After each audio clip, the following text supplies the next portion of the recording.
Centre में स्वागत है। आज का जो टॉपिक हम कवर अप करने वाले हैं वो आपको पॉलिटी और मॉडर्न इंडिया दोनों में हेल्पफुल होगा। 1773 रेगुलेटिंग एक्ट टू 1947 जो एक्ट है वहाँ तक का ओवरऑल ये टॉपिक है, जिसको मैंने दो भाग में डिवाइड कर दिया। आज का जो टॉपिक हम कवर करेंगे वो 1773 रेगुलेटिंग एक्ट टू 1853 तक हम करेंगे। इसके टॉपिक स्टार्ट करने से पहले एक छोटी सी इन्फॉर्मेशन दूंगी कि टेलीग्राम चैनल पे हमारा ग्रुप बन चुका है। आप वहाँ जाके जितने भी हमारे लेक्चर हैं उन सारी PDF आपको वहाँ पे मिल जाएगी। And I am damn sure कि मैं वो टॉपिक कवर करने की कोशिश कर रही हूँ जो आपको आने वाले एग्जाम में आपके 1-2 मार्क्स भी बढ़ा दे और आपका सिलेक्शन हो जाए। आज का टॉपिक जो 1773 रेगुलेटिंग एक्ट है, इसको स्टार्ट करने से पहले एक छोटा सा ओवरव्यू हम देखते हैं ईस्ट इंडिया कंपनी के ऊपर। 1600 में East India Company as a trader India आई, बट धीरे धीरे उसने कहीं ना कहीं ट्रेड में अपनी मोनोपोली स्टैब्लिश कर ली।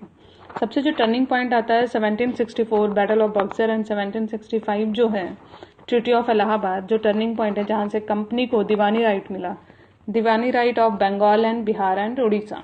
दीवानी राइट मतलब civil and revenue collection, revenue tax collection जो राइट था वो उन्हें मिल गया।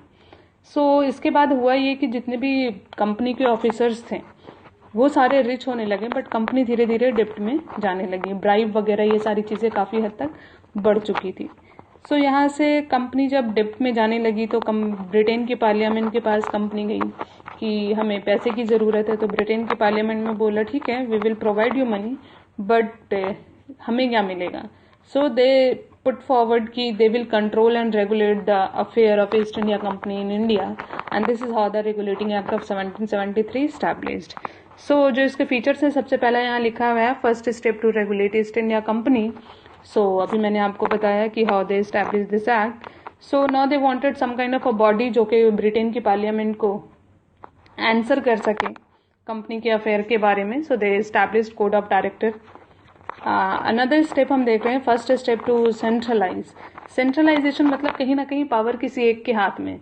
तो गवर्नर ऑफ बंगाल के हाथ में सारा पावर दे दिया गया और गवर्नर ऑफ बॉम्बे और मद्रास को सबऑर्डिनेट कर दिया गया। उसके बाद है establishment of supreme court 1774। Supreme court का एस्टैब्लिशमेंट किया गया इस एक्ट के तहत, और इसमें जो सबसे पहले हमारे चीफ जस्टिस थे एलिजा इम्फे। इसका क्वेश्चन पूछ लेता है, तो ये फैक्चुअल इन्फॉर्मेशन है, बस ध्यान में रखिएगा। अगला स्टेप जो था उनका कि गवर्नर ऑफ बंगाल को गवर्नर जनरल ऑफ बंगाल कर दिया गया था। वॉरेन हेस्टिंग हमारे first governor general of Bengal थे। इसी के साथ एक 4 मेंबर की कमेटी बनाई गई थी, एग्जीक्यूटिव काउंसिल जो था, जो कि लेजिस्लेटिव फंक्शन भी करता था। This is how they have established a body also. Apart from that, इस रेगुलेटिंग एक्ट में ये भी बोला गया कि कंपनी के जितने भी मेंबर हैं they are not going to accept the bribe. वो किसी भी तरीके का ब्राइब नहीं लेंगे लोकल से। ये कुछ फीचर्स थे 1773 रेगुलेटिंग एक्ट के। 1773 रेगुलेटिंग एक्ट एस्टैब्लिश होने के बाद ये पहला रेगुलेटिंग एक्ट था, तो कहीं ना कहीं कुछ लैकुनास थे, उसको फुलफिल करने के लिए हमारा एक्ट ऑफ सेटलमेंट आया, जिसे हम 1781 में एक्ट ऑफ सेटलमेंट आया, but that is not so important. मैंने यहाँ पे कोशिश की है कि उन्हीं सारे एक्ट को जो कि जिससे एग्जाम में रेगुलर क्वेश्चन पूछे जाते हैं वो सारे एक्ट मैंने यहाँ पे फिल किए हैं और आपको इन्फॉर्मेशन दी है यहाँ पे। अगला जो हमारा एक्ट है that we are seeing Pitt's India act. Pitt's the young जो थे, he was the PM of England. इनके टाइम पे आया था, इसीलिए इसका नाम पिट इंडिया एक्ट पड़ा है।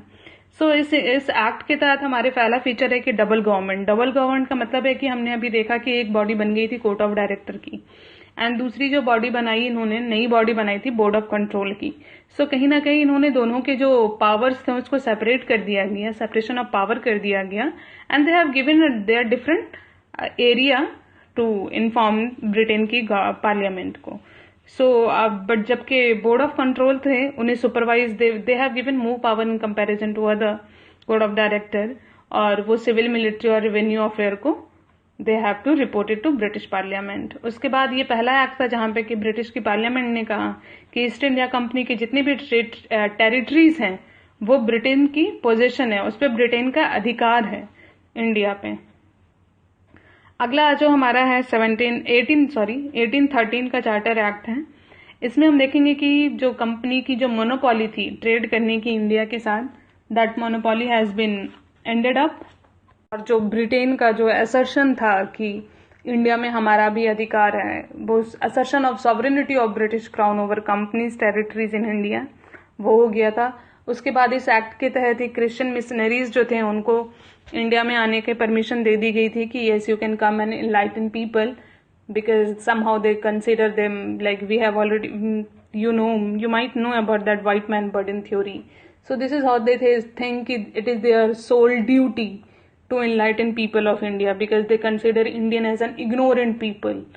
Apart from that, we will see from here कि western education के establishment यहीं से हुआ, कहीं ना कहीं they wanted to spread the western education.